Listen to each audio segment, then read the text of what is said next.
right, good afternoon, and thanks again for joining us today. We're glad that you're here to discuss these important topics, focusing on improving law enforcement investigation and interview techniques with a trauma-informed lens, and ultimately case outcomes. We'll go ahead and get started. My name is Benjamin McCarty, and I'm a program director at the National Center for Victims of Crime. I manage our Project Safe Neighborhoods program, and I am the Project Safe Neighborhoods Victim Services Liaison. I want to start out by mentioning a couple different housekeeping items for anyone in particular who's new to the Zoom platform. The chat box can be used to send messages to the entire group, myself, or our IT coordinator. If you're having any issues, at the bottom of the screen, you'll see a Q&A box as well. Please click on it and type any questions for presenters there throughout the webinar. And I will pose them to the presenters at the end of the webinar during our question and answer session. We highly encourage any questions, and we look forward to answering those at the end. So, and just as a note, any questions we don't have time to address today, we will be sure to address those in a follow-up email within a few days.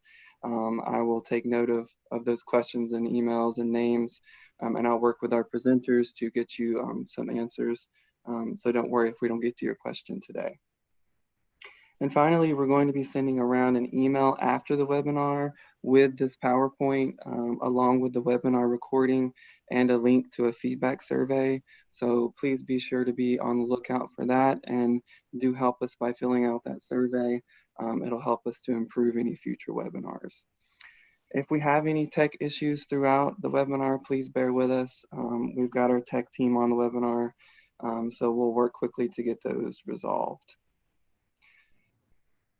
So the first thing I want to do today is I want to run through our agenda. As you can see here, we're going to have a quick PSN TTA refresher. I'm going to do that. We did originally have Kate McNamee, a senior BJ policy advisor, plan to do that, but unfortunately she had an unavoidable conflict come up this morning, so I'm going to take over for that. Thereafter, we'll have our first presenter, Dr. Justin Ramsdell, will come on and speak on traumatic victimization. Then we'll have our second speaker, which is retired Detective Justin Boardman.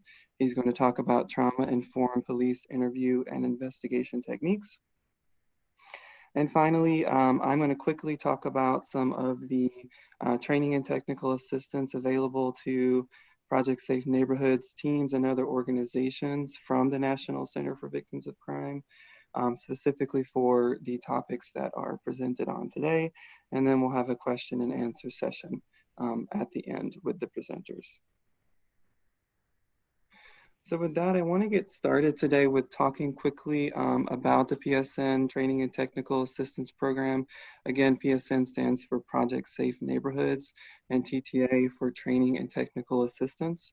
The Project Safe Neighborhoods program is a nationwide initiative that brings together federal, state, local, and tribal law enforcement officials, prosecutors, and community leaders to identify the most pressing violent crime problems in communities across the nation and develop comprehensive solutions to address them. The Project Safe Neighborhoods TTA program supports U.S. attorneys and those PSN teams across the nation in implementing PSN initiatives. And as part of the TTA program, there are 3 national TTA providers, including Michigan State University, CNA Institute for Public Research, and our organization, the National Center for Victims of Crime. If you're wondering what training and technical assistance is, it's the process of providing support to an organization or group with a development-related need or problem. Training teaches key concepts related to a specific topic and may remain the same across the board. It's delivered via in-person or virtual sessions. Technical assistance is a bit different, but it focuses its focus is usually more targeted, and it's tailored to particular organizations or groups' unique contextual factors. It may be delivered via facilitation of experts, strategic planning assistance, research and data analysis, and curriculum development. Who is TTA for? It's for PSN teams primarily, but National Center does have other related training and technical resources available. And you can check them out on our website, ncvctta.org. And that website is listed there at the bottom of this page. What does training and technical assistance cost? There are no costs unless a PSN team is asked to provide a match or a small portion of the cost. And for example, this might be small meeting space fees or audio and visual needs. What training and technical assistance is available? The focus areas for PSN TTA focus on the five PSN pillars, which include leadership, partnership, enforcement, prevention, and accountability. And they all seek to assist with violent crime reduction efforts across the United States. As I mentioned, there's 3 TTA providers. MSU, Michigan State University, provides strategic planning and problem-solving support. CNA Institute for Public Research provides law enforcement and prosecution strategies support. And we at the National Center provide victim-centered assistance. What types of TTA are available? Our TTA as a whole focuses on assisting you, relationship building, and regular communication. TTA comes in a wide variety of formats, including but not limited to on-site training, customized assistance or assessments, virtual learning and consultation, informational resources, peer-to-peer interactions, personalized support through regional training and technical assistance teams, websites and online resources, and various other formats based on individual teams' needs. Finally, to submit a TTA request, remember to do so at psntta.org if you're part of a PSN team. And remember to check out ncvctta.org if you're looking for PSN TTA and other TTA related resources. So before moving on to our first presenter today, I want to just quickly introduce and give a little bit of background on our presenters. Our first speaker today is Dr. Justin Ramsdell. He's an assistant professor of psychology at George Mason University in Fairfax, Virginia, and will present today on traumatic victimization. In addition to teaching psychology, he also works as a forensic psychologist, serving as an expert witness consultant, primarily in cases involving law enforcement officer use of force and crisis de-escalation with individuals experiencing mental health crises. He also serves as a trainer for federal and local government law enforcement agencies and local police crisis intervention teams. Prior to his current position, he trained and worked as a psychologist at several maximum security mental health hospitals and jails.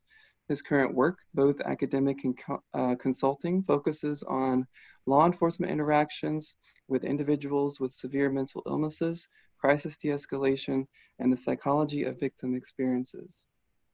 Our second speaker today is retired Detective Justin Boardman. Detective Boardman was in law enforcement for 15 years in Utah, all with the West Valley City Police Department, and will present today on trauma-informed law enforcement interview and investigation techniques.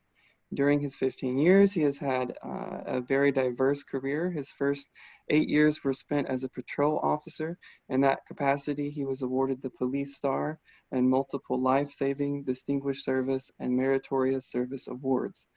He was then assigned to the Property Crimes Unit for a short time, and for 7 years, he was assigned to the Special Victims Unit. During his first year in investigations, Justin was awarded Investigator of the Year, conducted nearly 300 forensic child victim interviews and 140 adult sexual assault victim interviews.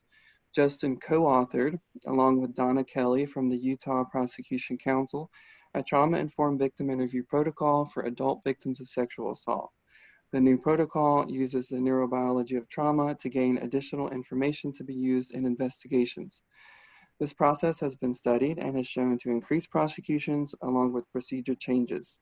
Justin now presents and consults locally in Utah and nationally on a wide variety of subjects.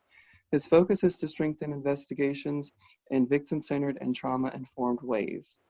Recently, he left active police work to focus on culture change within the community he loves. And finally, Justin has been awarded the Utah Visionary Voice Award presented by the National Sexual Violence Resource Center and the 2017 Public Policy Award by the Utah Council on Victims of Crime. And with that, Dr. Ramsdell, I'm going to go ahead and hand it off to you to begin your portion of the presentation. Okay, thank you, Ben.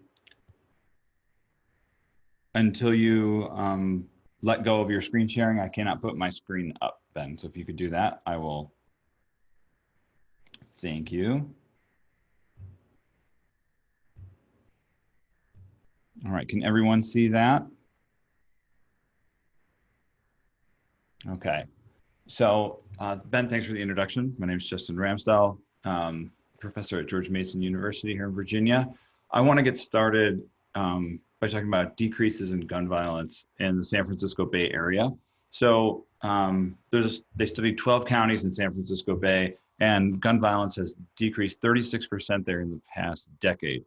Now, there are several different explanations for this, but it's important to note that gun violence and homicides fell for all racial groups, but the largest drop was amongst African-American residents. Now, the gentrification of the city, the money coming into Silicon Valley, it provides what seems like a logical explanation for that. However, the areas in which people who were displaced by gentrification, the areas in which they moved to, also saw a decrease in gun violence.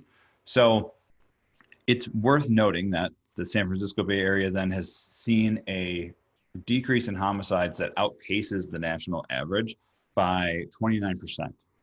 Now, why is this happening? And I'm going to use this to make the case for some of the other information I'm going to give you today. Part of it is California's gun control laws.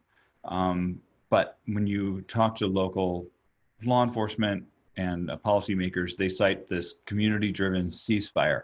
Now that involves actions beyond traditional policing and incarceration, and involves community interaction with law enforcement officers, and in a very big way, communication strategies.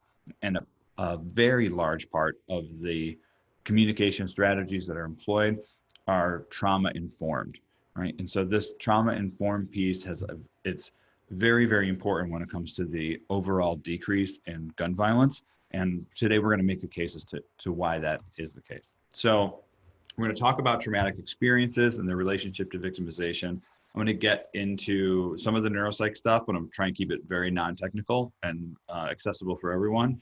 And then how these strategies can help policing. But first, just a couple pieces of baseline information so that everyone knows, or so that some of the stuff I'm going to say in the future here makes sense. Now, when we talk about a traumatic event, right, what exactly counts as something that's traumatic?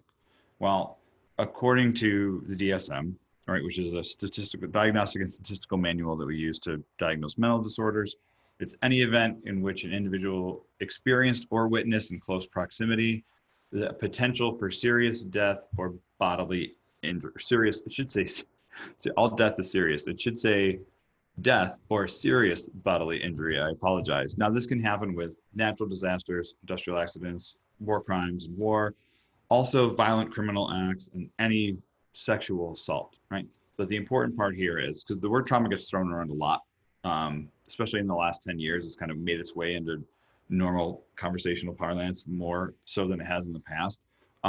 So when I'm saying trauma, I'm talking about the potential for serious bodily injury or death, right?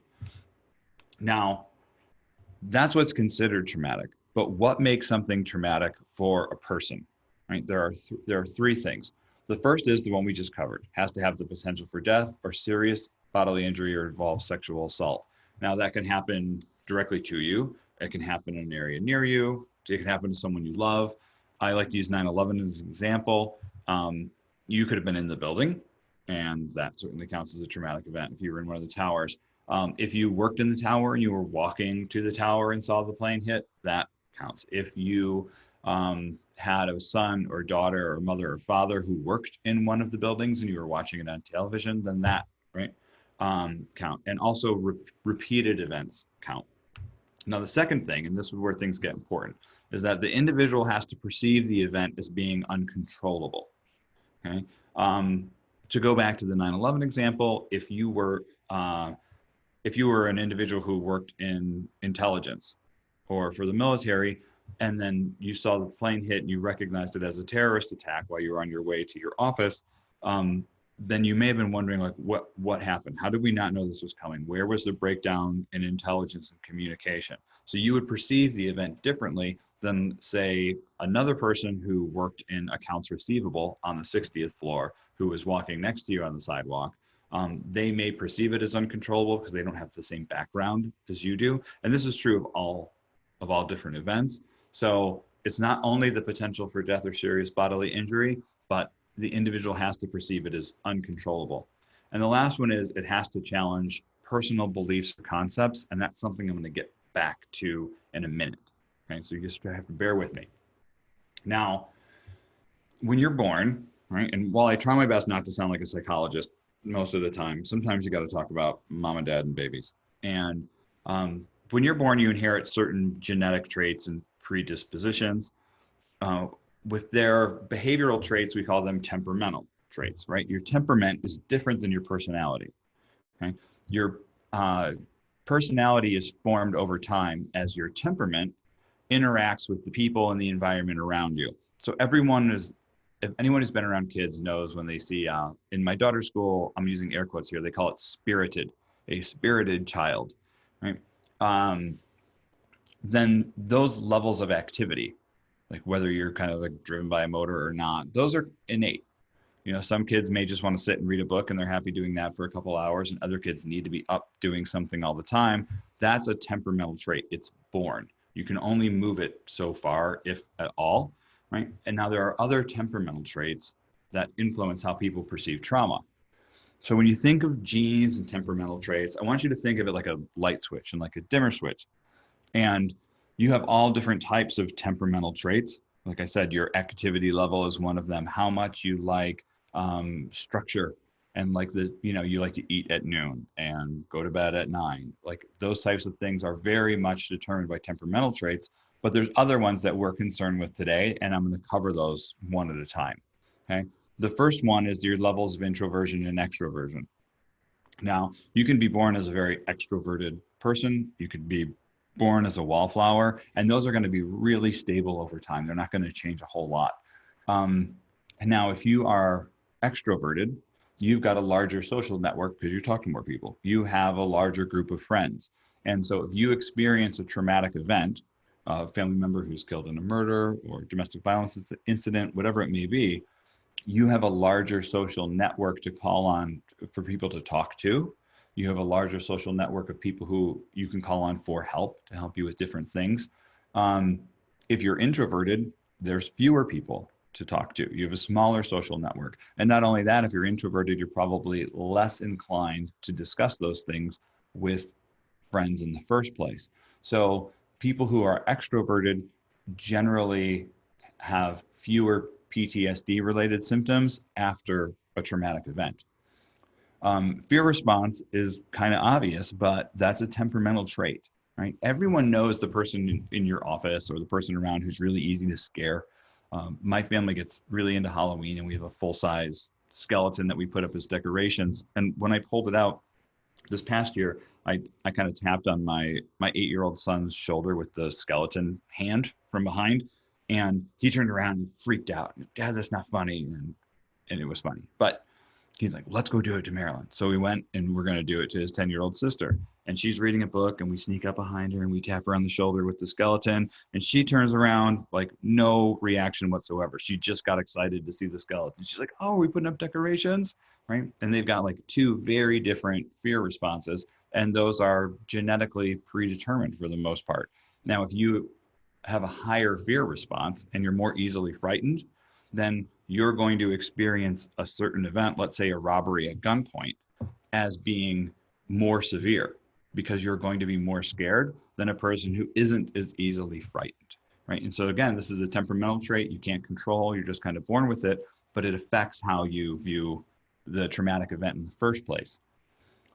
Locus of control is another thing You may hear it described as internal and external, right? So when you think of locus of control, think of are you the kind of person who feels like they have agency that can control the world around them? If you want to make something happen, do you make it happen yourself? Or are you the kind of person who feels like the world happens to you? Right? Now, if you feel like you can affect the world, that's internal locus of control. It's in your control. If you feel like the world happens to you, that's external. So if somebody wants to buy a car, right? Or someone wants to get a new car, someone with an internal locus of control will set up a savings account, or they'll put a jar on the counter and they'll start putting money in there. Someone with an external locus of control will buy a lottery ticket and hope that they win, right? If the universe wants them to have a car, it'll gift it to them. Now, and there's all sorts of shades in between, and we're different in different situations, but people who have internal locus of control, who feel like they can affect the world with their own actions, generally have less severe PTSD related symptoms after a traumatic event for obvious reasons. They feel like they can do things to make their life better. Okay? Now, this makes total sense when you look at the three things that cause someone to view an event as traumatic, right? If you have an internal locus of control and you feel like you can control the world, then you're less likely to view a traumatic event as uncontrollable. Now, it's not going to always protect you. Some events are really severe, but you can see how this relates to whether or not someone actually views an event as traumatic. Baseline anxiety is related to PTSD outcomes for obvious reasons. PTSD used to be in the anxiety disorder section of the DSM. And if you have a high baseline anxiety level, then not only the traumatic event, but everything that comes after it, the interviews, the discussions with law enforcement, court cases, new credit cards, new cell phone, whatever it might be, those are going to cause you more distress and increase your stress level, and thus increase PTSD symptoms. Frustration tolerance falls into the same category. There's going to be a lot of things that happen after a traumatic experience that you're going to have to deal with, whether it's an insurance company, rebuilding part of a home, getting new belongings. And if you have a high frustration tolerance, you're not going to be as upset by those events, so they won't interact with PTSD symptoms in a negative way. If you have a low frustration tolerance, those seemingly normal tasks can be very difficult. Now, when you put all of this together, right, you see if we wanted to set someone up temperamentally. Now, remember, they're born this way, right? And there isn't a lot of movement. So if this is person one, you're trying to create the person who's best situated temperamentally to handle a traumatic event. They should be extroverted, low fear response, have an internal locus of control, low anxiety, and a high tolerance for frustration. And that makes sense, right? Now, if you're looking at someone who is not temperamentally well set up to handle a traumatic event, it's going to be the opposite. Now, the important part here is neither one of these individuals has control over these, right? It's just genetic lottery. So no more control over it than you did the color of your hair or your body shape. Now, but the first person who's temperamentally well situated to handle a traumatic event is going to look at the response of this person that's on the screen and wonder why they're making such a big deal out of this. Because their worldview is just different, because their experience is different based on their temperament. Now, everyone is going to be, right, on some differing level. And I imagine that as you're listening to me explain this, you're kind of trying to figure out where your sliders are. And they're going to be different for every situation. No one's always one thing kind of all the time, but they're pretty darn stable over the course of a lifetime. And this can be difficult because you don't know where most people are on these things. It's not like we wear like a sign that says it, but it helps explain why some people react very strongly to something that you might not think is that big of a deal. Right? Now, different situations have different levels of stress. So if you are, let's say you're robbed and you don't see a gun, they just tell you they have a gun and they tell you to give them your wallet and you give it to them, your sliders may not be overwhelmed by the stress of that situation. Like, yeah, you'll have trouble sleeping tonight and tomorrow night, but in a week, you'll be back to normal. You'll have a new phone, credit cards will come in the mail and everything will be okay, right? If you had that same situation, but you saw the gun, or the person hit you in the head with the butt of a gun, or threatened to kill you, or looked at your wallet and said, now I know where you live, or whatever it might be. Like, as the situation gets more severe, individuals may find that these sliders are getting overwhelmed, right? And so they'll start to have an increase in PTSD symptoms. And that goes on where, if once their event is stressful enough, it doesn't matter what your sliders or how genetically well predispositioned you are to handle trauma, you're still going to have a problem with it. Like if it's a case of torture, prisoners of war, whatever it might be that's extremely severe, even the most well-situated person is going to have problems. Now, that's only part of the analysis, right, that I want you to make when you're thinking about trauma. The other is this thing called the anxiety buffer disruption theory, which it's not my name, but it's basically, I want you to think about it like this. We'll do the simple version. The world's stressful and sometimes a dangerous place. And we as humans know that we're going to die, right? If you're a chicken, you don't necessarily think about the future, or you don't, I can tell you, they don't. You don't think at all. Your life is like, I'm hungry, I'm not hungry, or I'm scared. And those are pretty much the three emotions you've got if you're a chicken. Because we've got highly developed brains, we can extrapolate, we think about the future, we know what's going to happen, we know we're going to die eventually. And so one of the things that people do is come up with ways to kind of deal with the anxiety of just kind of our existence as humans, right? Now, when a traumatic event happens, that thing that you use to protect yourself from the anxiety about bad things happening, that may get broken, right? If you're the kind of person who thought, like, you know what, bad things don't happen to good people, and you consider yourself a good person and then something bad happens, your anxiety buffer is going to have a problem, right? If you're the kind of person who thinks that God isn't going to give me anything that I can't handle, and then something happens and you're not handling it well, your anxiety buffer is going to have a problem. I worked with a man named Dana who was a therapist for teenage, like at-risk juveniles, and he was robbed. He and his wife were robbed at gunpoint, and he actually stabbed the assailant and had PTSD symptoms after that, but they were related to him stabbing the kid. They weren't, his symptoms were not related to actually being robbed. He was fine with that. He was like, yeah, things happen, right? But he didn't think of himself as the kind of person who would hurt someone. He dedicated his life to helping people. So when he like kind of reflexively got into this tussle with this guy and ended up stabbing him, then he had all sorts of symptoms because he's like, wait, the anxiety buffer of I'm a nice person and I help people got totally smashed, right? So you can see how this causes a problem, which relates to the third part of this, right? If it has to have the potential for death or serious bodily injury, it has to be perceived as uncontrollable, and it has to challenge your personal beliefs and concepts. So you put, once all those three criteria are met, the person's going to view the event as traumatic. Okay? And that might be a different based on temperamental variables, and whatever your anxiety buffers may be, the level of what's going to qualify as traumatic is going to be different for every person. Now, there are other things that kind of influence development of PTSD symptoms, and I don't want to spend too much time on them, but marital status, if you have like a loving and supportive spouse, that's great, and that will decrease PTSD symptoms. Because victimization is very stressful, people who have a previous history of mental illness or a family history of mental illness see an increase in symptoms, which again make other things more difficult, and it snowballs upon itself and makes the likelihood of PTSD symptoms greater. If your life circumstances pre-trauma refers to someone who's an hourly employee, right? Like, I'm a college professor. If something traumatic happens to me, I have leave, right? I'm a salaried employee. I'm going to continue to get my paycheck. They're going to find someone else to finish up my classes for this semester, and they're going to give me the time that I need. And when I am okay, my job will be waiting for me. If I own my own landscaping business, or I'm working hourly at a restaurant, that may not be the case, right? If I'm not working, I'm not getting paid.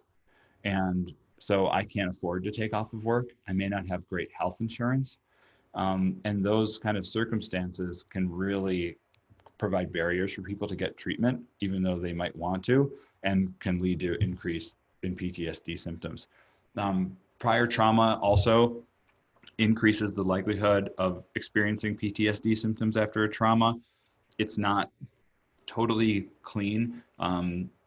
Generally, people who have histories of depression and anxiety prior trauma will increase their likelihood of experiencing PTSD symptoms, but not so much for other people. And then trauma severity, we talked about with those red lines, and severity of injury.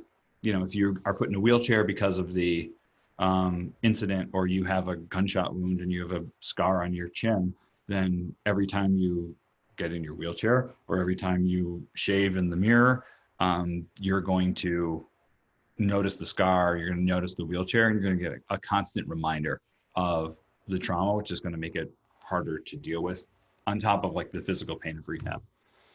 Now, traumatic victimization, if you remember, because in the beginning I talked about, you know, tornadoes and natural disasters and war crimes. Victimization is different than other kinds of trauma. If you're in a hurricane or a tornado, then as a community, we generally rally around that. When there's a flood, people send food, they send water, they donate time, they send teddy bears to kids, they do all sorts of things and are generally really helpful. When someone's victimized, we generally, some people will do that. Other people will, their personal defense mechanisms will kick in and they'll start behaving in ways that are different. And they'll start accusing victims or asking victims why they were there in the first place or what they did to deserve that. Things that you don't hear when you talk about natural disasters. For example, right, this is a study that looked at officers, rape survivors and police officers who investigated those rapes. And they asked them about different interactions that they had had with each other. So the column on the left is the rape survivor report for how often that thing happened. The column on the right is the police officer report. So like asked if they had a prior relationship with the perpetrator. 71% of rape survivors said that they were asked that. 44% were questioned about the way that they were dressed. 40% asked about prior sexual history. And you don't get those kind of questions when someone's in a flood, right? You don't get those kind of questions when someone was a victim of a tornado. And it's not just the rape survivors that are saying that. The police officers are verifying, although somewhat on a less so, that they did in fact ask those questions, right? That may not necessarily be germane to the outcome of the case or solving the case.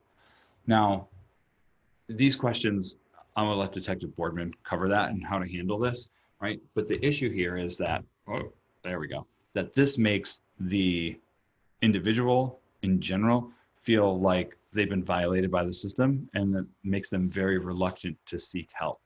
And that's problematic because it relates to secondary victimization, right? So anything that anyone within the system, I'm not just talking about police officers, we could be talking about nurses at the hospital, surgeons.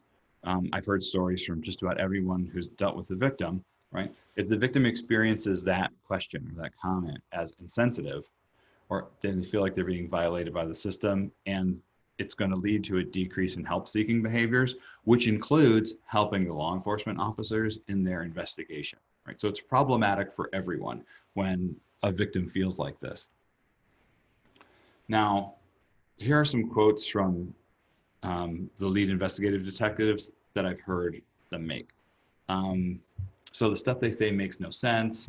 I see them hedge, they make it up. If it really happened, they wouldn't be that calm. There's no way it's true. They can't get their story straight, right? Now, for the record, nearly every police officer is trying to do the right thing and working very hard, and I'm not bashing law enforcement at all. And almost every victim is telling the truth and reporting their story as factually as they can, right? But if you bear with me for like 5 minutes, there are some things that are going on neurologically that explain this kind of disconnect between officers and victims, and understanding it can help you ask better questions and get better information, okay? So we're going to take a short detour through the brain, but I promise I'm not going to get technical. And I'm not going to say everything on these slides, but you can come back to them and view them later if you'd like. First thing, hypothalamus, don't worry about body temperature and hunger, but that's one of the things it does. One of the reasons we're interested in it is because your hypothalamus is your grand central station for your brain. right? Almost every message goes through the hypothalamus in some form or another. And the hypothalamus is the way that your brain communicates with your body, right? Your brain runs on electricity, for lack of a better way to describe it, right? It's neurological impulses, but your endocrine system, like your hormones, don't. They communicate differently. So they need a go-between. And the hypothalamus is the way that the brain communicates with the rest of your body, right? Now, your hypothalamus communicates primarily with the pituitary gland. And I know everybody remembers this from junior high about when boys become older and girls become older and changes that happen. And I promise not to talk to you about that. What we're interested in the pituitary gland is that it's a master gland. So it controls all the other glands in your body, adrenal gland, things like that, and then adrenal gland, right? So it takes its orders from the pituitary gland, and everyone knows what adrenaline does. It increases your heart rate, your blood pressure, capacity of the lungs, basically gets you ready for fight or flight, okay? Now, that is your brain's defense circuitry. It's this hypothalamus, pituitary, adrenal gland axis. So your brain's going to figure out something. It's going to send the message to the hypothalamus. That goes to the pituitary. That goes to the adrenal gland. And then you're ready for defense, right? Or to bolt and run.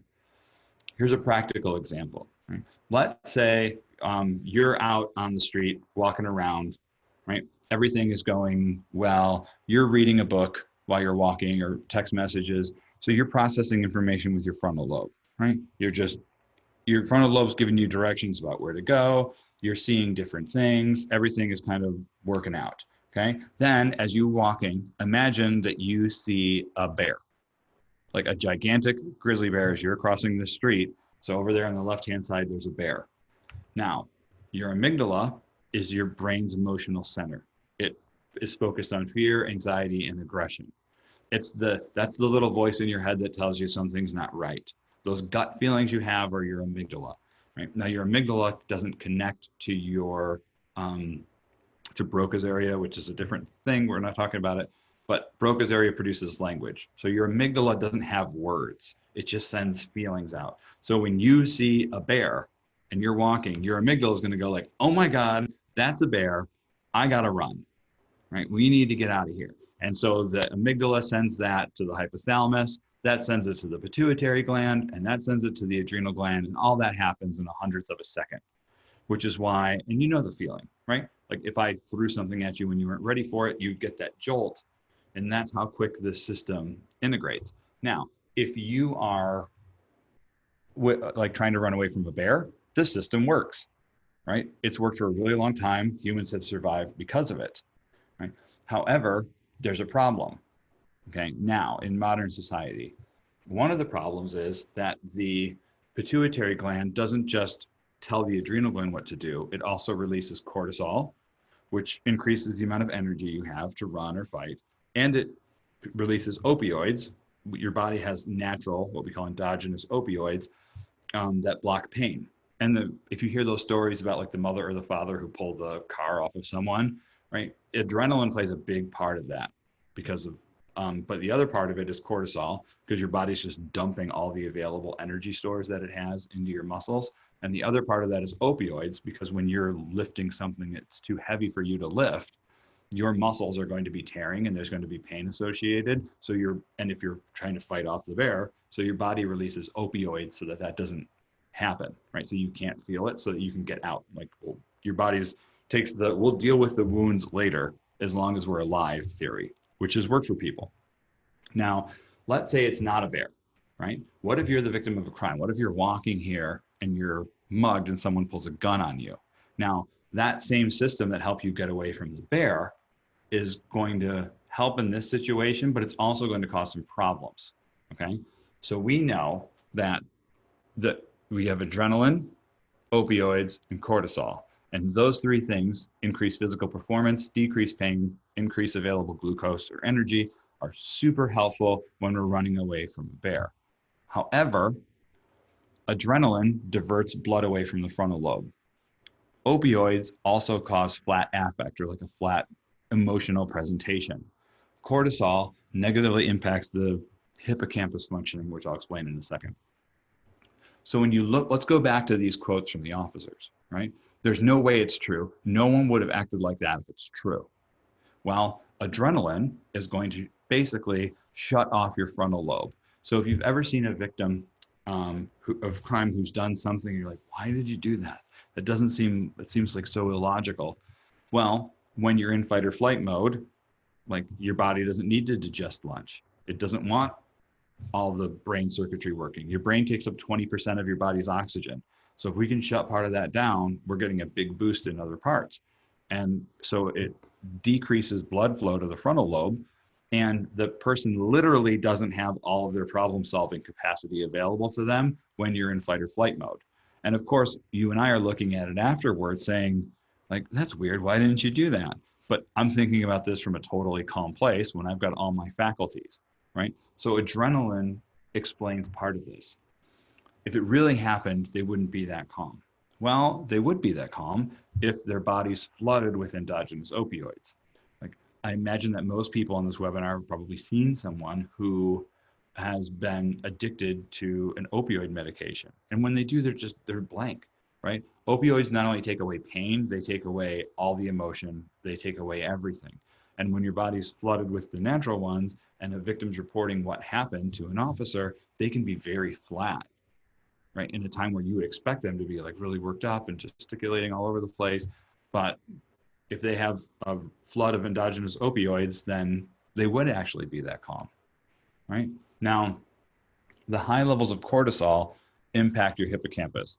Your hippocampus, it's this really weird shaped thing, but what you need to know is it's responsible for consolidating memory. Every night when you go to sleep, your brain, right, says like, okay, I need to remember this. This is important. This isn't important. And it goes through and it kind of files things away.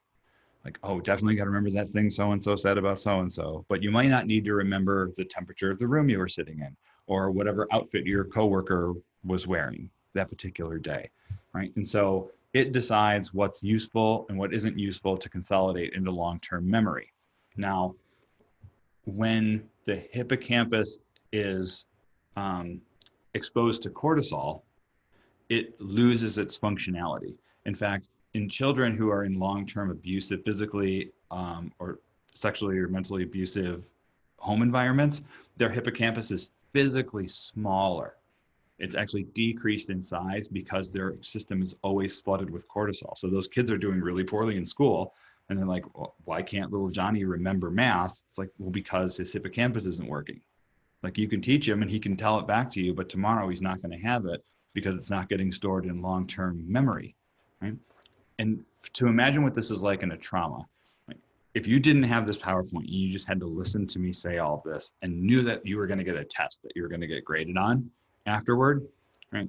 But then I say like, you can take notes, but you can only take notes on these little tiny Post-it notes, right? Not even the regular size ones, just the little ones. Like here's 10 pads of them. And so you just make all the notes that you can on these. And the whole time you're writing furiously and you're ripping the papers off one after the other, you know, like a half a sentence on each. And by the time you get done, you got this big pile of Post-it notes.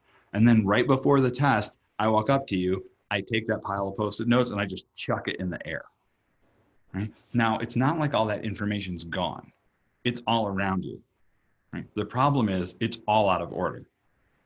Right, you have all the information, you just can't make sense of the information because when I start asking you questions about what I presented on, you're going to start picking up the Post-it notes off the floor, but you may not be picking them up in order.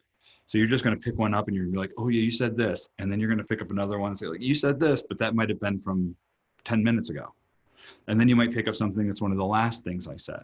So your reporting of the information is going to feel totally different, especially to someone who's asking the questions, because your hippocampus is not functioning the way it should be because it's been inundated with cortisol. So when you hear officers say the stuff they say makes no sense, right? I see them hedge, they make it up, they can't get their story straight. Like that's all very true. And it comes from a very real place in their observation. They're not wrong, right? But they're not hedging, they're not lying. What they're doing is they're trying to pick up all those little Post-it notes off the ground and they can't do it until the levels of cortisol go down. but then they've given you a story that's got more details, or they realized they messed up the order of things when they told you the first time. And so it looks like someone may be lying, or might be stretching the truth, or might be trying to protect someone, but it's really just the physical nature of trauma and memory. Okay. Now, with all of this in mind, right, this is like the backbone and that defensive system and how it impacts memory. Now that we're armed with that information, what is it that officers can do to improve communication and increase the community buy-in, right? And I think most importantly, get better information from everyone, witnesses, victims alike, so that they can actually solve cases. So with that, I'm going to hand it over to Detective Justin, and he's going to take it from there.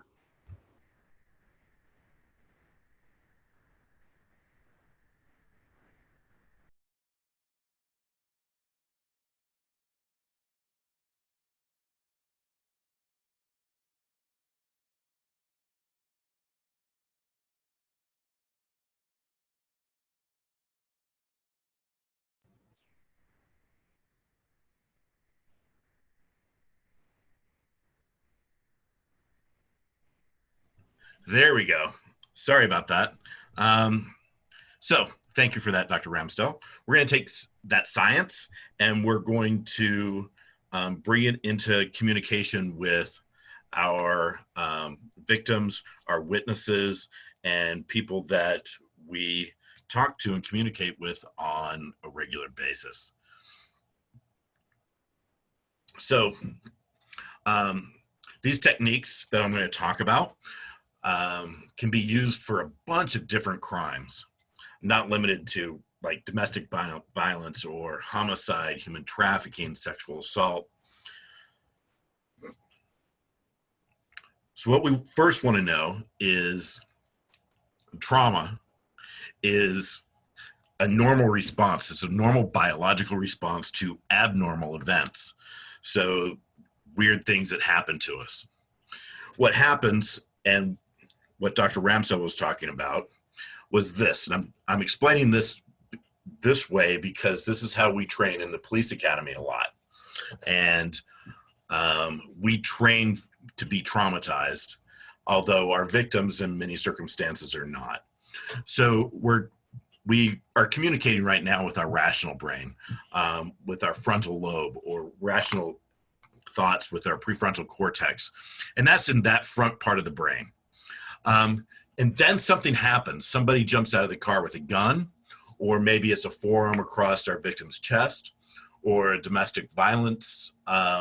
She gets grabbed by the throat, or maybe it's somebody who witnesses this horrible event and their brain perceives that there's going to be serious bodily injury to them or things like that. So I'm going to call that moment, that snap, that moment in time when you walk up and you see a gun on the lap of the person, the driver on your traffic stop. I'm going to call that a bam moment. So that bam moment hits. And in a lot of people, this doesn't happen in all traumatic events, but it happens in a lot of them. And in sexual assault, it's about 60% or so. But this can happen depending on whatever the circumstance is. So that area, the prefrontal cortex, is impaired. The doctor was talking about blood flow being taken away, all that sort of stuff. We need to know that it just gets impaired. And that area of the brain takes over.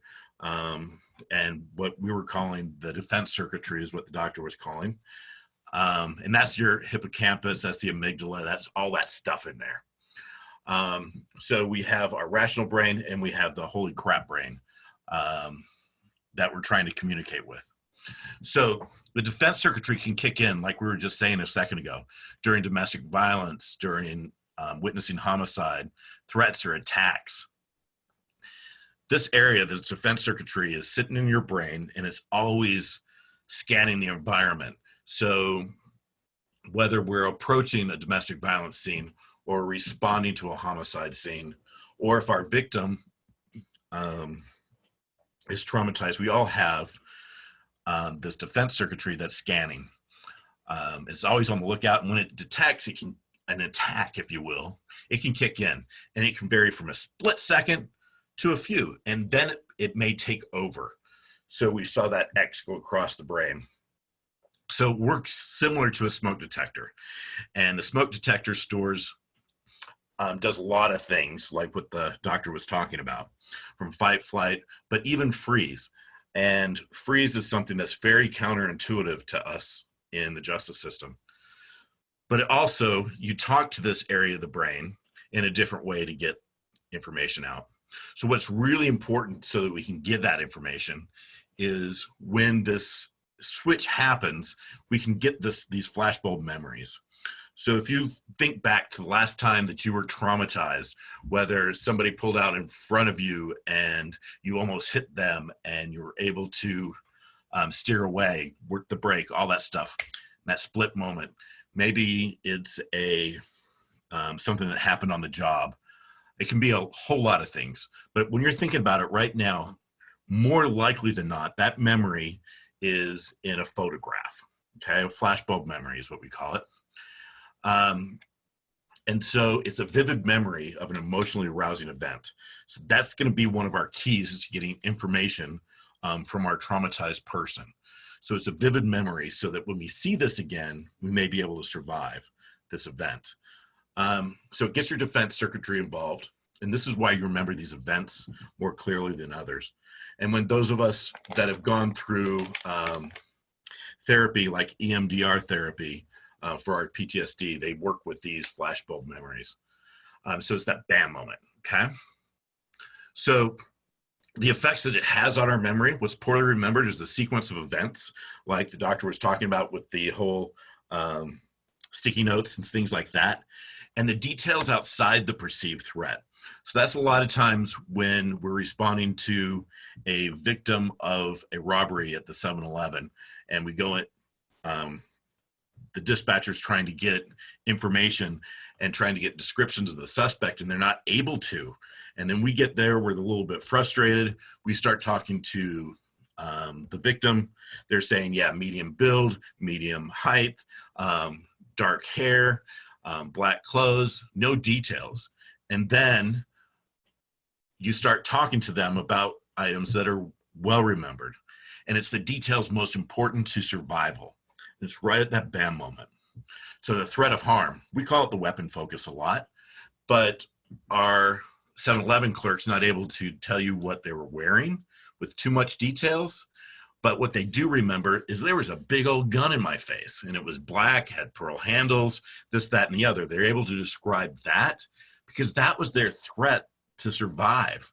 Everything else, what the person was wearing, they didn't need to know to survive. Now, if they did know some of that information, we want to document that because these peripheral details around that perceived threat, they have a tendency to fade fairly quickly sometimes. But what's well remembered is the details most important to survival, so the big old gun.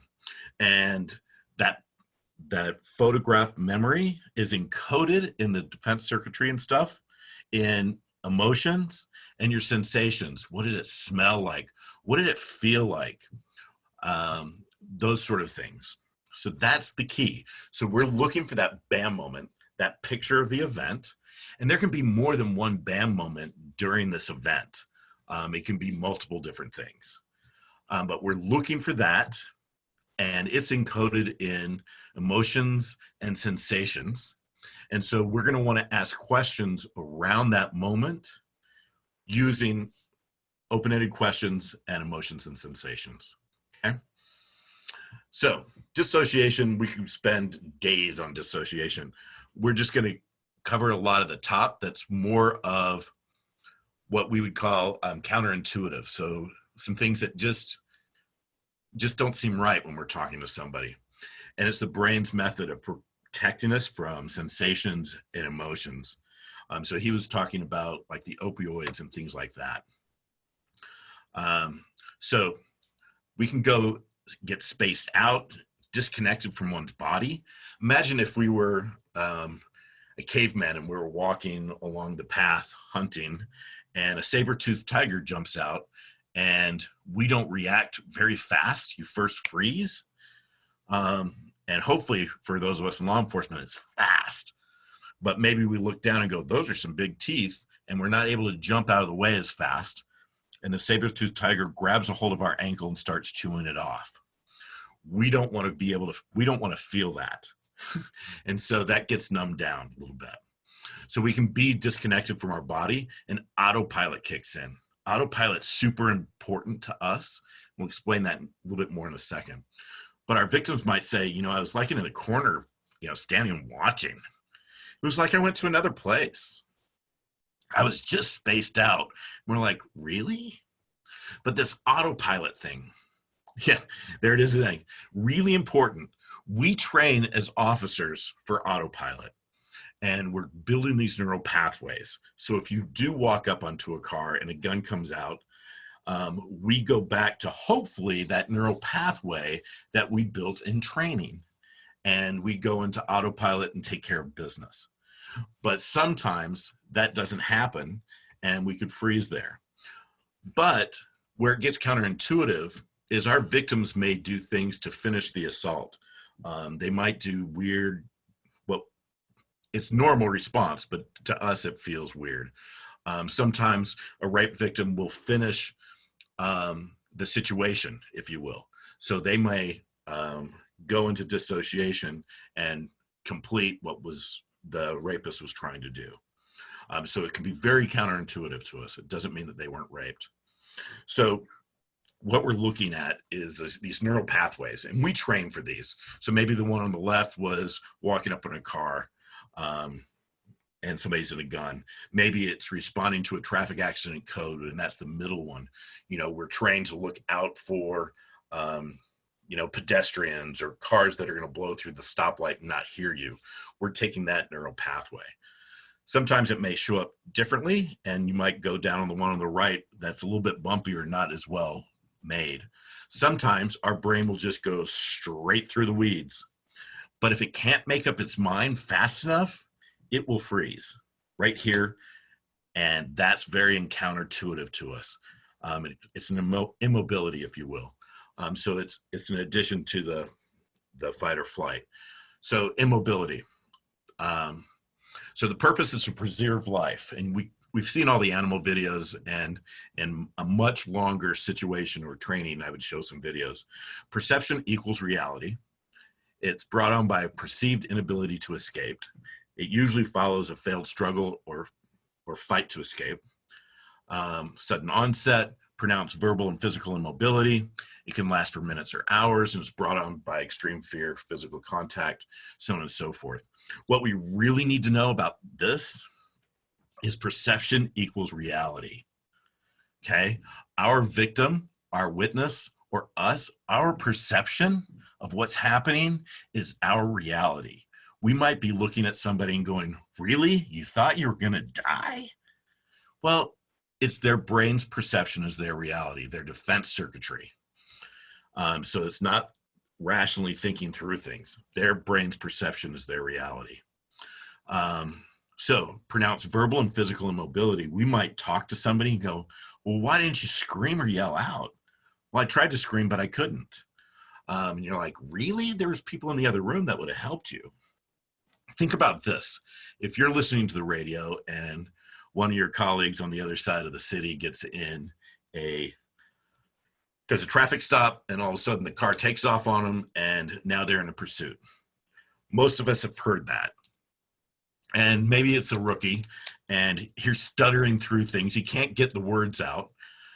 His vocal cords are going into an immobility, and that's when the sergeant pops in and goes, okay, traffic, tell me traffic conditions. Tell me pedestrians. What's the weather like? You know, all those sort of things to snap them out of it. So also physical immobility.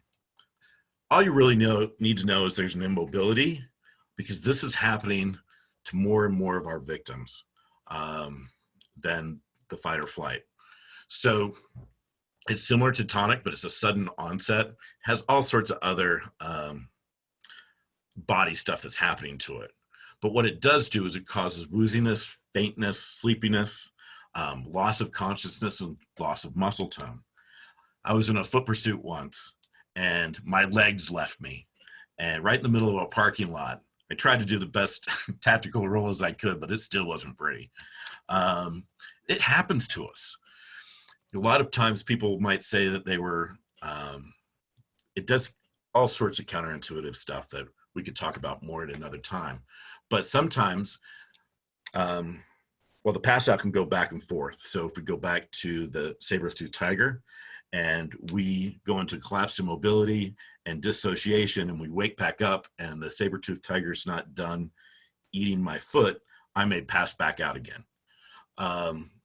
But maybe the person rolled over and fell asleep, which is very common during sexual assault, is somebody may be raped and then they'll wake up for a second and then they'll fall back asleep and spend the night. So it's immobility. So aren't cops and prosecutors supposed to be objective and independent and not victim-centered? That's something that we get a lot, but let's talk about this for a second. We have child justice centers all over the country for our children. And it's not because we're assuming that they're all telling the truth and they all haven't, and some haven't been coached and so on and so forth, but we're doing this to interview a child in a safe environment, not like this, right? This is not a great environment to interview somebody to get more details. It's more scary, if you will. But we're interviewing, like in child cases, we want to interview our victims according to their ability. And if somebody has been traumatized, and if that bam moment happened, we have not been interviewing and talking to people to the best of their ability. And so we need to start doing that. We're going to get a whole lot more information. And we were also talking about, the doctor was talking about procedural justice, treating a victim fairly and justly through the system without causing more harm. So in short, maybe our victim goes out on a date with the suspect, or maybe she's at home, or he's at home and she comes home from work, and they're communicating similarly right now. Basically prefrontal lobe to prefrontal lobe. That bam moment happens, whether it's a strangulation, a forearm, a gunshot, what have you. That moment happens. And now our suspect's brain is still communicating the same as it was with his cortex. Our victim's communicating now differently about what happened after that bam moment. We go out and we talk to the suspect or somebody who's not traumatized, and they communicate similarly with us. We're communicating in the same sort of way, rationally, with our front lobe, our prefrontal cortex. But then when the cops go back and talk to the victim, our brain is still in the rational, but what's stored after that bam moment in our victim, they communicate differently about. So that's where our disconnect's been, is we've been trying to interview cortex to cortex. Okay. So we want to stop that. What we want to do is to interview our traumatized person through the side door. We want to interview that defense circuitry, if you will. And it remembers those bam moments, which are encoded with emotions and reflexes and sensation. So we want to interview around those. So that defense circuitry. So it's kind of a strategy to interview this smoke detector, if you will. It understands emotions and sensations, but it can turn itself back off if you add smoke. And that's why it's kind of a tactical sort of way. Why we interview kids to their ability in a soft environment. It's the same sort of thing with adults. We don't want to add smoke to that smoke detector. And with interviews and just the facts, that's kind of what we've been doing. We've been adding smoke to the smoke detector. So don't make it mad. That's the key. Don't make it mad. And we're doing opposite of what our perpetrator's done. Our perpetrator has taken away their choice. It's a power and control thing. Or if they've witnessed something horrible, things like that. So we want to do the opposite. And one of the best ways to start is through empathetic eyes. I know that sounds a little weird, but you're basically loosening up the muscles around your eyes, around the outside of your face and your cheek muscles. You can still be tactically on if you're out in the field or in a different environment. But our victim's brain is not seeing your face as much of a threat. And we go into that more when we have more time. We want to empower and give choice. Our victims or our witnesses, they didn't choose for this traumatic event to happen to them or to somebody else that they witnessed. So we want to empower and give choice. Do you want to sit here? Do you want to sit there? Do you need a glass of water or no?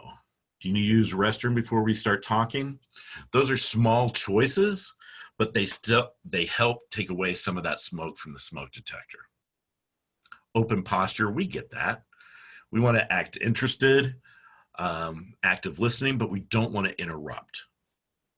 So somewhere that's safe and soft and comfortable and private and safe, right? So victim interview rooms, you can take a look online and Google those, and you'll see police departments all over the country that are starting to work with these. It's the right thing to do. We're interviewing our victim to the best of their ability, but also it is giving us better information and more evidence to corroborate or locate to improve our cases. So we're looking for that bam moment, that moment in time. This happens in most, but not all, sexual assaults, but it happens in a lot of the other type of traumatization. This doesn't happen during a consensual event. So that bam moment can't be controlled. That's something that we can't control. And we can go more into that in a longer type of training. So it happens when a situation goes from normal expected to the unexpected.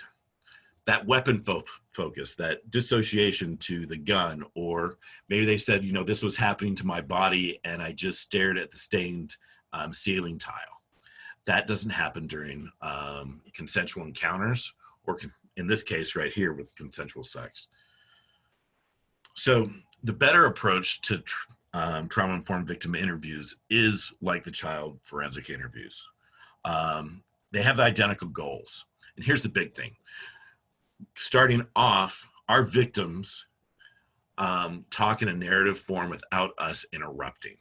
It's very important. A lot of those questions that the doctor was going over that aren't good, those answers to those questions a lot of times come out in that narrative form, and they are choosing to tell you, which takes away the smoke detector. You have to have patience. And if we don't answer some of those questions, I get it. We need a lot of that for our investigations. We're going to circle back after the narrative. These narratives can go a long time. You have to be patient. So the key difference is the victim should control the narrative. They should be doing most of the talking. We want to keep our mouth shut and stay out of the way. It's really hard. But after every time we ask a question around those BAM moments with emotions, about emotions or sensations, we want to stop and let them talk and stay out of the way. So what doesn't work is the who, what, when, where, why. We need answers to those questions. We just have to find the side door to get those. And really the why question, sometimes you might have to ask a direct question, but we can do that in a much more trauma-informed way. But why is a very victim-blaming question, and we want to stay away from that at all possible. We can find answers to that question that you have in your head through a side door. We don't want to use any confrontation. As soon as you do, you're adding smoke to the smoke detector and it's going to go off. Rapid fire questions, we need to have patience for them to go look for those sticky notes like the doctor was talking about. So we want to give headline questions to get there. And we'll talk about that in just a second. Polygraph and voice stress analysis will void your federal grants. So if you're a first responder and you're there right on scene, especially for police, we want to focus on probable cause only. That is, if this does not happen between cohabitants or somebody that has a domestic type of relationship. We know that for the most part, most of our victims in domestic violence type situations choose not to participate all the way to the end. So we want to try to get as much information as possible during that first encounter. So we're going to do the same principles and just try our best. So we're going to focus on probable cause. We want to think peripheral details. So if we go back to that armed robbery and they say, you know what, on his sweatshirt there was a smiley face in the corner. We're like, oh, that's not important to survival. We should at least put that down in our report because that can come back in the future, possibly, to help solve your case. We're going to ask about the central details. What did that gun look like? What did it feel like? Concentrating on the visceral emotions. More detail will come in a follow-up interview. And if you're not following up interviewing witnesses to your homicides or shootings, you're losing a lot of information. We try to do a couple sleep cycles. It really depends on the situation, but that helps consolidate the memories in our brain and help fill in some of those blanks. Let's see. So if we if we complete a follow-up interview at our department or in a soft interview room or something like that, we want to set the tone and the rules. So introduce yourselves, hi, my name's Justin. I don't use Detective Boardman. I use my first name just because of the power control stuff. I explain the purpose of the interview is to get as much information about their experience. Again, I'm using language. I'm using experience instead of story. Story, it has bad connotations to it. We do record our interviews. Most of the time, there's only a few different places around the country that don't anymore.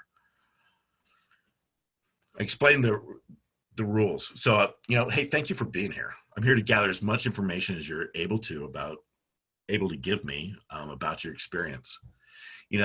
Please don't guess if you don't know the information or don't know the answer. Don't guess. Just tell me you don't know, because we can certainly explain that. Or in a follow-up interview, they might be able to fill in some of those blanks. Sometimes people are embarrassed to talk to me about what happened, but it's important to not leave anything out that you're able to remember. And then I attend to their immediate priorities. So, is there anything that we need to do, or before we start the interview, do you need to hit the restroom?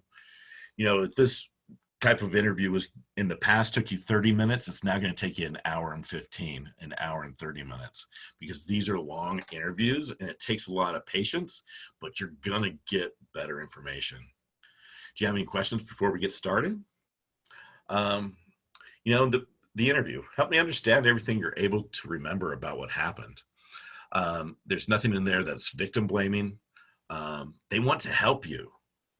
That's why the word help is in there.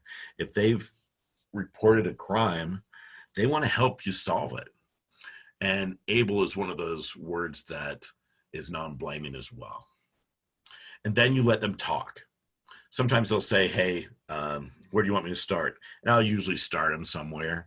And then tell me what you're able to. And then we let them talk. And it can go for a while, but they may answer a ton of your questions. And then afterwards, I go back and look for that bam moment and ask open-ended questions around that and around the elements of the crime. I usually ask headline-style questions because they are looking for those sticky notes. So that might look like, I want to talk to you more about when the man approached the desk while you were working. Can you tell me everything you're able to about that moment and how you felt?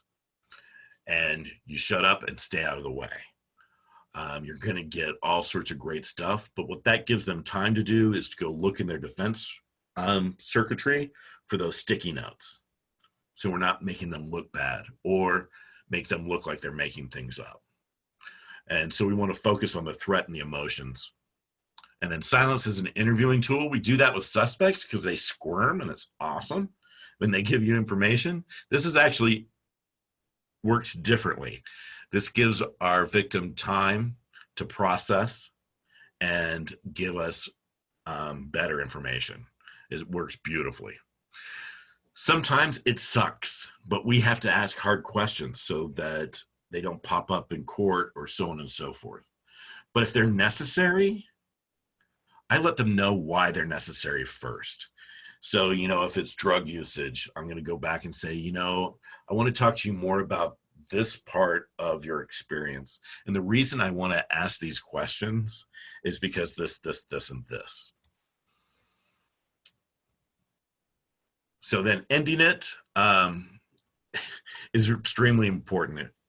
Skillful support, getting them services, it's going to save them hundreds of hours in professional support later. I let them know the best way to get a hold of me as the officer, or maybe I have a community advocate or a systems advocate, how they get a hold of the prosecutor, and ask how they would like to be communicated with in the future. Depending on the case, they're marathons, they're not sprints. So it could be even a year, sometimes even longer than that before these cases break. And at that point in time, there may be a different way that they want to be communicated with. So we want to try to talk to them about that. And then if an advocate wasn't involved, get them involved with the advocate. So I have 2 slides left. So this kind of gives you a visual of this. So you have that BAM moment. So I want to articulate that BAM moment, emotions and reflexes and sensations. And then I work my way out, forearm. So if this is a sexual assault, the location, they may not have whether it happened upstairs or downstairs, but they have that BAM moment. That's where consent left. That's where a lot of your evidence is. That's awesome. So, okay.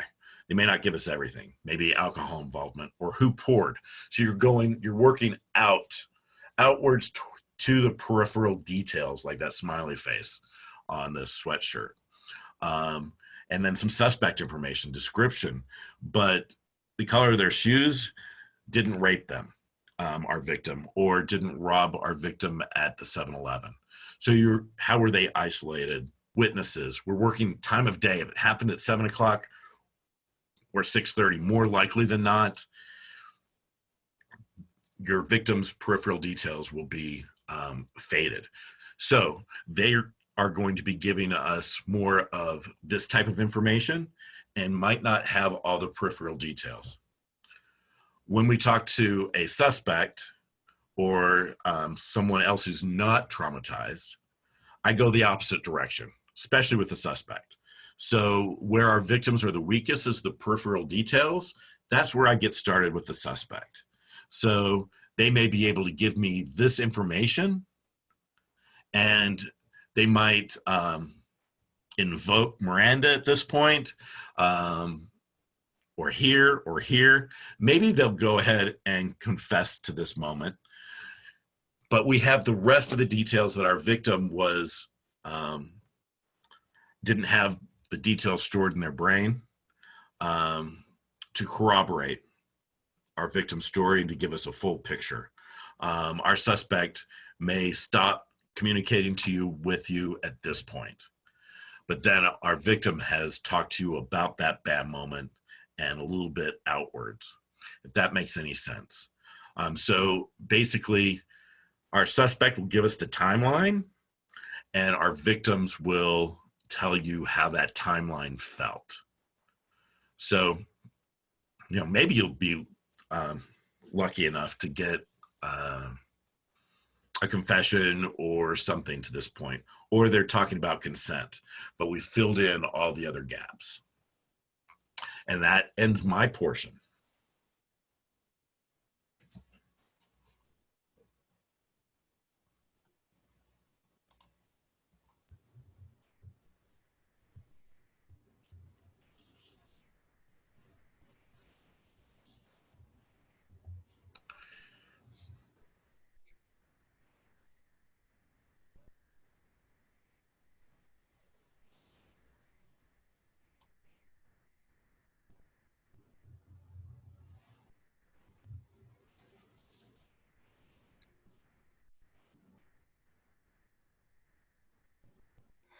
All right.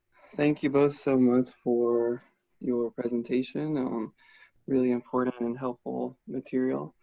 I want to just follow up with a couple of different areas of TTA that the National Center for Victims of Crime team can offer related to some of the topics that you all have heard about today. The first one and the most important one is our website. It's ncvctta.org. You can see it there at the top left. It is a very important and helpful resource that we've built centered around the Project Safe Neighborhoods program. We have a TTA catalog there, which has nearly 20 different training courses, many of them related to the topics you've heard today, such as interview and investigation techniques, victimization and trauma, but also other ones including topics like victim witness intimidation, sexual assault, homicide, gang violence, mass incident crisis response, child trauma response teams, and etc. So definitely check out the website. We also have a needs survey on there. It just asks a couple of questions to help us determine what kind of TTA that you're looking for. And if we could add any topics to what we already have, or if we could help you in any way. There's also an events calendar on there where you can see some webinars like the one today, and we have a resources page which shows a number of resources like this webinar, recordings, PowerPoints, and other materials such as a couple of different safety planning and toolkit related resources. So definitely check that out if you get some time. And just as a note, we are currently in the process of updating the ncvctta.org website. We're nearly finished and we're going to do a little bit of a redesign and to make it easier for folks and add some more information. So definitely check that out. And we hope to have that go live toward the end of this week, early next week. I also want to mention our victim services assessment, which we spent the last year developing with CNA, Institute for Public Research. If you're looking to increase your victim service response infrastructure in your jurisdiction or your team or your organization and incorporate victims' needs and experiences into ongoing Project Safe Neighborhoods TTA strategies, our on-site or virtual assessment is a good fit for you. It's very flexible and adaptable to your needs, and it will evaluate the current state of victim services in your team and provide tailored TTA recommendations. We also have, as I mentioned, a number of those training courses that are available. But just to follow up, earlier I mentioned that TTA can come in several different kinds or formats. But the National Center's TTA can be delivered via virtual or in-person presentations, assessments, research. We have a number of subject matter experts who we could bring in to help if needed, and peer-to-peer engagement and tailored assistance and more. And of course, as I mentioned at the beginning, I'm the Benjamin McCarty, that's me, and I'm the Victim Services Liaison for Project Safe Neighborhoods. I try to serve as a point of contact and resource for everything victim services related to PSN teams and regional teams. So if you have any questions, of course, you can just check out our website and there's a contact us form, or you can use this email here at the bottom, ncvctta at victimsofcrime.org. We would love to hear from you and to be able to help you. So the next thing that we're going to do is just have a question and answer session. Looks like we've had a couple different questions come through. So Dr. Ramsdell and Detective Boardman, just remember to unmute yourselves, and either one of you feel free to answer the questions as you see appropriate, and I'll just go ahead and read out the first one I see here. So it says, question for both Dr. Ramsdell and Detective Boardman. You discussed the various processes that take place in the brain when a victim experiences a traumatic event, for example, adrenaline, cortisol, fight, flight, etc. Can you describe what's happening in the brain of a perpetrator when committing an act of violence, such as rape or murder? Do they have any inhibitions to memory or their prefrontal cortex? Is it possible for them to black out or have issues remembering the events? Okay, I'll take a first stab at that. The short answer is yes, but it depends on the perpetrator and the motive for the crime. As you know, like if we discuss murder as if it's like this monolith, but there are lots of different reasons why Ted Bundy, Jack Kevorkian, Susan Smith all killed people, all for very different reasons. So it depends on the nature of the criminal itself and then the nature of the criminal act. But the reason I said the short answer is yes is just because someone is engaged in a robbery at gunpoint doesn't mean that they're not nervous, doesn't mean that their fight or flight system isn't engaged. And so these same processes, if they are experiencing that, are totally applicable to them. The caveat for that is if this is planned, if it is any crime of a violent or sexual nature that involves the perpetrator like really enjoying what they're doing or being some part of a fantasy, then they may be excited, but they're not going to be in a kind of fight or flight state. And so it's not going to apply to that, but it would certainly be applicable in any situation in which the perpetrator is also experiencing the same thing or is just as nervous, like if they are being forced to do it for gang initiation or something like that. So, yeah. Great, thank you. And just again to encourage folks, if you do have questions, please do feel free to click the Q&A button at the bottom of the screen. Go ahead and type your questions into that box. The next question, as we know, perpetrators/suspects are often also victims themselves. Does law enforcement consider this when interacting with suspects? Are trauma-informed approaches applicable when communicating with suspects? Sure. So let's jump into this.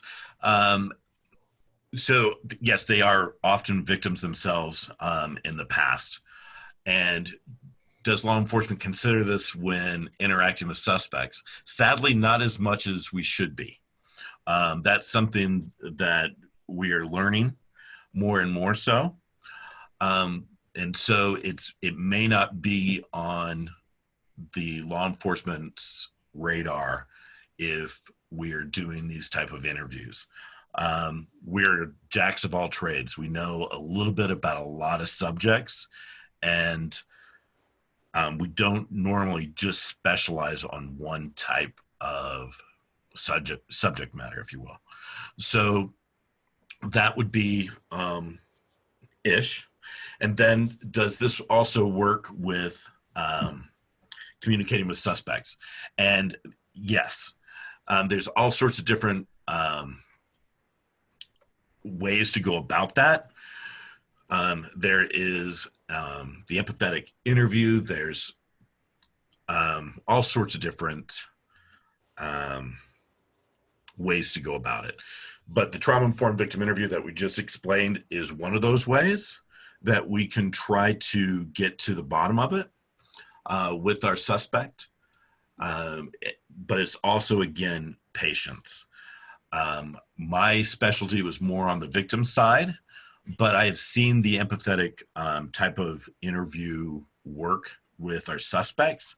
But again, just like the victims, it takes a long time. Those interviews that I've witnessed were 2 to 3 hours long, but they were done very similarly. So if that answers that question, I hope. I would just add to that the rates of lifetime diagnosis of PTSD, meaning someone has been diagnosed with PTSD in their lifetime, among inmates is around 60%. 92% of male inmates have witnessed a traumatic event. So just to put that in perspective, the rates of PTSD in the general community are around 6%, 3% in some studies. So the rates of PTSD in male inmates is somewhere between 10 and 15 times higher.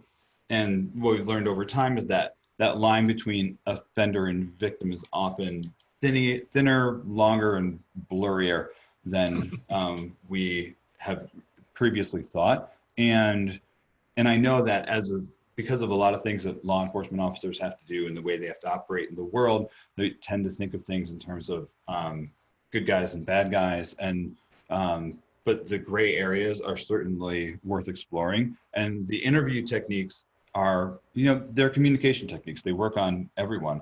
I'm a crisis intervention team trainer, and when we talk about crisis de-escalation, I tell the officers, like, this is not just for like individuals with severe mental health, like use it on your kids, use it on your spouse. Communication techniques are communication techniques, and they work on everyone. It's just a matter of putting in the time. Great. Thank you both. We're right at 2:31, but we just have a few more questions, so we're going to stay on and answer those. If you need to jump off, feel free to do so, but otherwise we're just going to run a couple minutes over here. So next question, judges in my jurisdiction will require a doctor to testify about trauma and how it affects victims' behaviors. Do you have a list of doctors willing to serve as experts on this? Not sure if either of you have that, Dr. Ramsdell, Detective Boardman, but perhaps that's best as a follow-up email. Maybe Yeah, we I think could, it would largely depend on jurisdiction. I know people who do that, especially here in the DC area, but yeah, it kind of depends on where you're located, but I might be able to help if I have the physical location, so I can follow up with that. Great. And mine would be certainly different jurisdictions are going to have different or laws, if you will, because an expert witness here in Utah would be, more than the average person.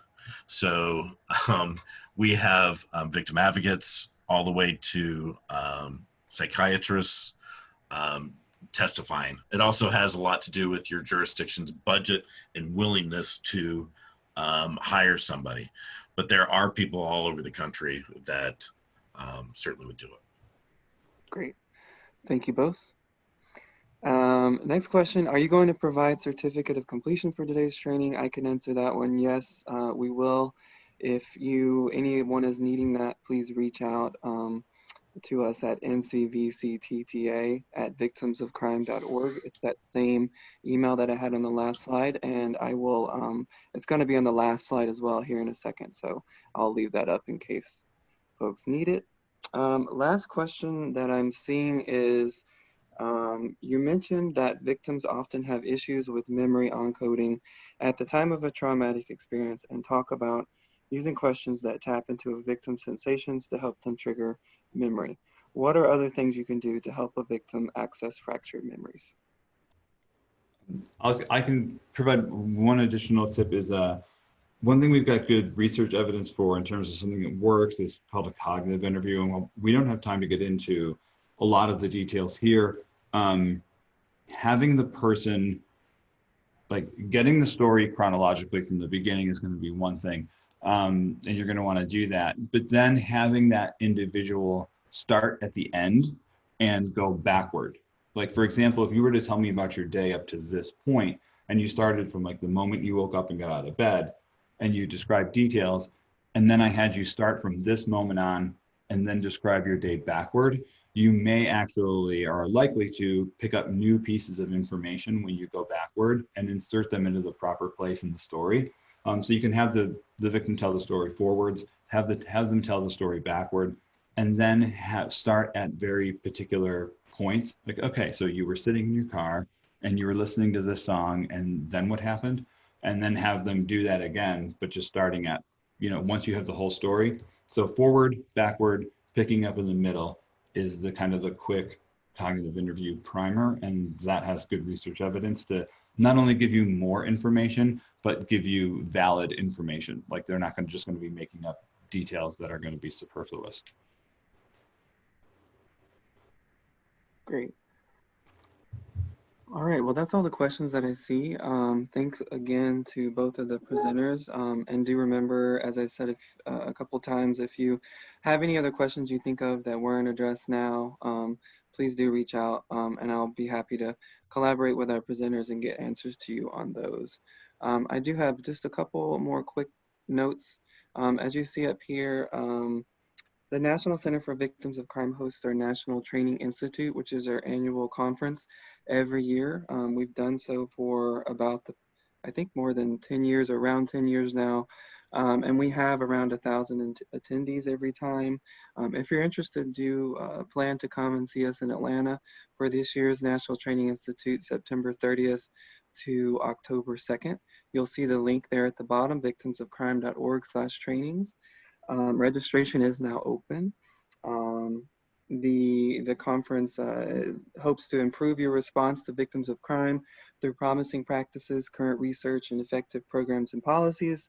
Our institute is multidisciplinary and offers more than 80 victim-centered, practice-based, research-informed trainings to sharpen your skills, connect with peers, and reach across professions, including law enforcement, victim service professionals, attorneys, members of the military, counselors, allied practitioners, policymakers, and researchers. We hope to see you there in September.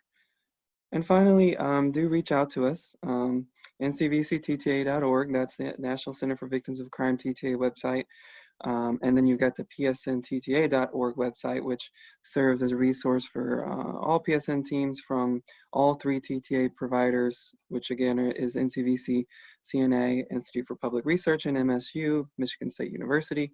And if you're a part of a PSN team and wanting to submit a TTA request, do so at psntta.org. And then on the right, you'll see emails for our 2 presenters today. I'm sure they'd be happy to answer any questions you might have if you want to reach out to them directly.